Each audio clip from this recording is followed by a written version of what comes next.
السلام علیکم۔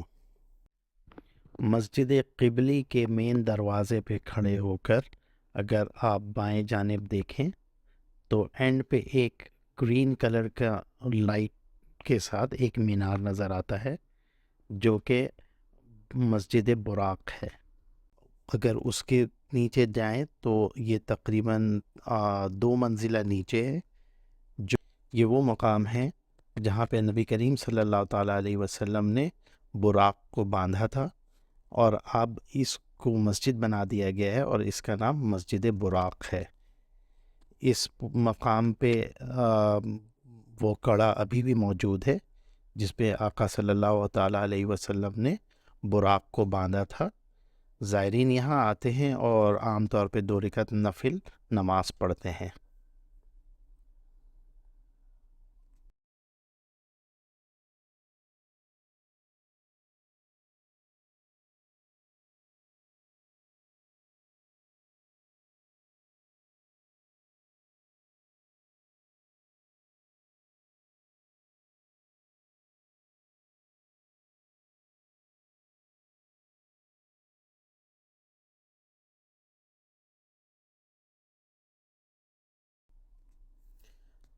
مسجد سے نکل کر ایک راستہ جو کہ جوئش کوارٹر کی طرف جاتا ہے، مسجد کے احاطے کے ساتھ مارکیٹ سے ہوتا ہوا، وہیں سے راستہ ہے جو کہ پیچھے دیوار گریہ یا ویلنگ وال یا ویسٹرن وال، یہ تینوں ایک ہی دیوار کے نام ہیں، اس طرف لے کر کے جاتا ہے۔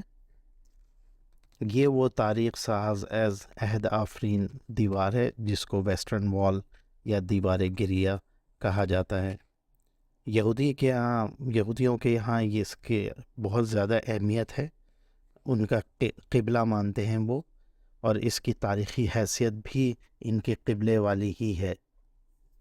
یہ جس جگہ ہم کھڑے ہیں پیچھے، یہ جوئش کوارٹر کہلاتا ہے۔ 1967 وار سے پہلے یہ اسے موروکن کوارٹر کہا جاتا تھا اور زیادہ تر موروکنز یہاں پہ آباد تھے، لیکن 1967 کے وار کے بعد جب یہودیوں کا قبضہ ہو گیا تو انہوں نے یہاں سے تمام موروکنز کو نکال دیا، اور اب یہاں پہ نئی سیٹلمنٹ ہے اور جوئش کوارٹر کہلاتا ہے۔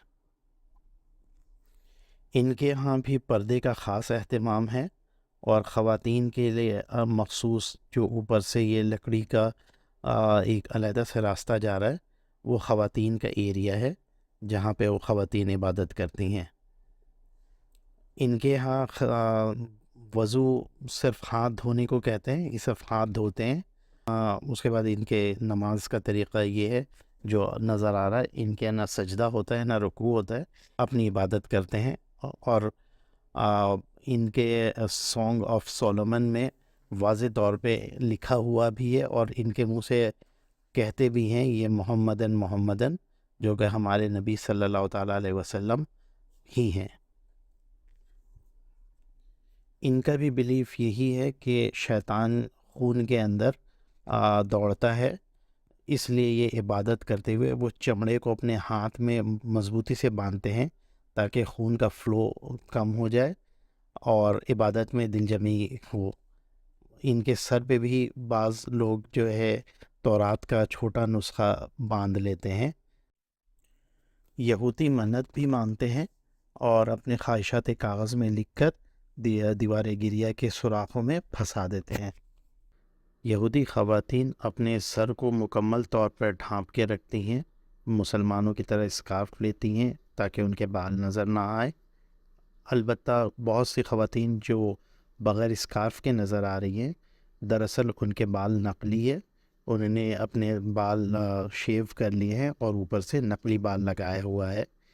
ان کے مذہبی اعتبار سے ان کے بال صرف اور صرف ان کے شوہر دیکھ سکتے ہیں، اسی لیے یا تو وہ شیو کر کے وگ استعمال کرتی ہیں ورنہ پھر اسکارف لیتی ہیں۔ تابوت سکینہ ان کے خیال میں یہ بڑا مبارک سمجھتے تھے بنی اسرائیلی، اور وہ اس سے برکت حاصل کرتے تھے اور جنگوں میں اپنے ساتھ رکھتے تھے۔ اور جب بنی اسرائیلی سرکش ہوئے تو اللہ تعالیٰ نے ان پہ چھوٹا عذاب بھیجا، بخت نصر، یا جس کو تورات میں نبوکت نصر بھی کہا جاتا ہے، وہ آیا اور اس نے پورا ٹیمپل توڑ دیا اور اپنے ساتھ تابوت سکینہ بھی لے گیا۔ اس کے 150 سال کے بعد ایک ایرانی بادشاہ، اس نے دوبارہ ان لوگوں کی مدد کی اور یہ واپس آئے، دوبارہ انہوں نے ٹیمپل تعمیر کیا۔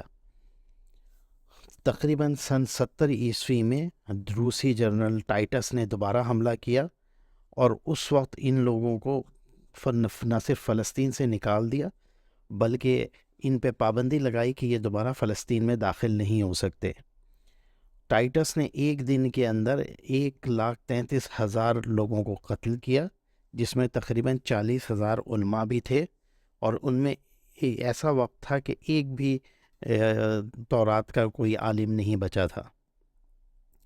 بعد میں حضرت عمر فاروق رضی اللہ تعالیٰ عنہ نے جب فلسطین کو فتح کیا تو انہوں نے ان کو اجازت دی کہ یہ فلسطین میں آ سکتے ہیں، لیکن اس دور کے جو عیسائی تھے انہوں نے یہ شرط رکھی تھی کہ یہ یہاں صرف عبادت کے لیے آ سکتے ہیں لیکن رہائش اختیار نہیں کر سکتے، اور یہ تقریباً 1917 تک یہی رول تھا کہ یہودی صرف آتے تھے، عبادت کرتے تھے اور چلے جاتے تھے، ان کو یہاں پہ رہنے کی اجازت نہیں تھی۔ اور تمام سلطنت عثمانیہ کے جتنے بھی بادشاہ ہیں ان ساروں نے اس شرط کی پابندی رکھی، اور آخر تک جو آخری عثمانی بادشاہ تھے عبدالحمید، انہوں نے کہا تھا کہ یہودیوں کو فلسطین تو کیا، ان کو ہم فلسطین کی مٹی بھی نہیں لے کر کے جانے دیں گے۔ ان کا اصل ٹارگٹ ایک تو اپنا تیسرا ٹیمپل تعمیر کرنا ہے، اس کے ساتھ ساتھ ان کی تلاش تابوت سکینہ کی بھی ہے، اسی لیے مستقل کھدائی کر رہے ہیں۔ یہ مختلف سرنگیں ہیں جو انہوں نے کھودی ہیں۔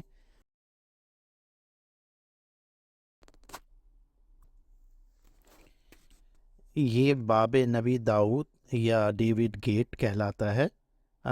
یہ اولڈ سٹی کا ایک دروازہ ہے جس کے بہت سارے اور دروازے ہیں۔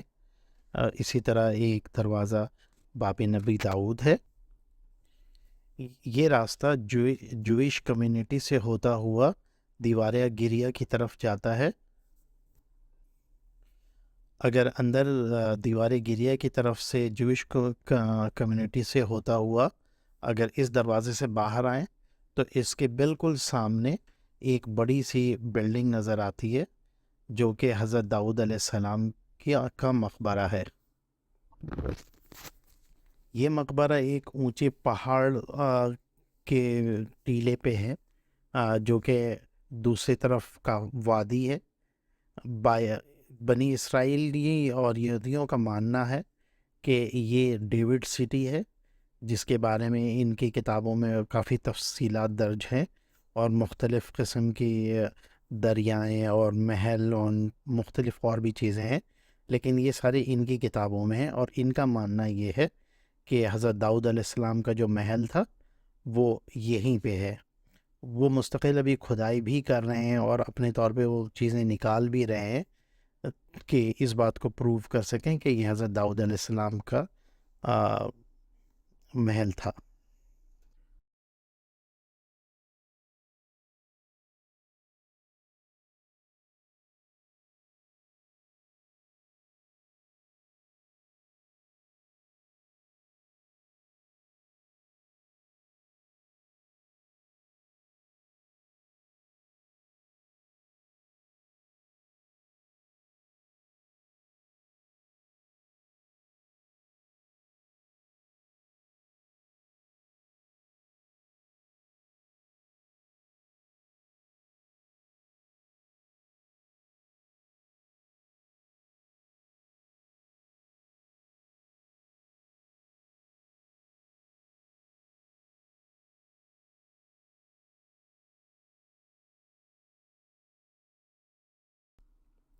یہ اب ہم آ گئے ہیں حضرت داؤد علیہ السلام کے مقبرے پر۔ حضرت داؤد علیہ السلام کو ہم پیغمبر مانتے ہیں، لیکن یہودی ان کو پیغمبر نہیں مانتے۔ ان کا ماننا یہ ہے کہ یہ بہت بڑے بادشاہ تھے، اسی لیے وہ پروفٹ ڈیوڈ نہیں کہتے، وہ کنگ ڈیوڈ کہتے ہیں ان کو۔ یہاں پہ بھی انہوں نے مرد اور عورتوں کے لیے علیحدہ علیحدہ حصے بنائے ہوئے ہیں. مرد ایک طرف سے جاتے ہیں اور عورتیں دوسری سائڈ سے، اور دونوں کا اختلاط یہاں پہ منع ہے. اور اس ایریا میں بھی ٹوپی لازماً پہن کے جائیں. جن کے پاس ٹوپی نہیں ہوتی تو وہ اپنا وائٹ کلر کی ایک چھوٹی سی ٹوپی دیتے ہیں جسے کیپا کہتے ہیں. وہ کہتے ہیں کہ یہ آپ اپنے سر کو ڈھانپ لیں. یہاں پہ انہوں نے ایک بہت بڑا سا اپنے ٹیمپل کا دروازہ اس کا بنایا ہوا ہے، اور ہر جگہ ہر اہم مقامات پہ، ایون دیوار گریہ کے پاس بھی انہوں نے اسی طرح کا ایک بنایا ہوا ہے یادگار، اور وہ اسی کو روتے رہتے ہیں.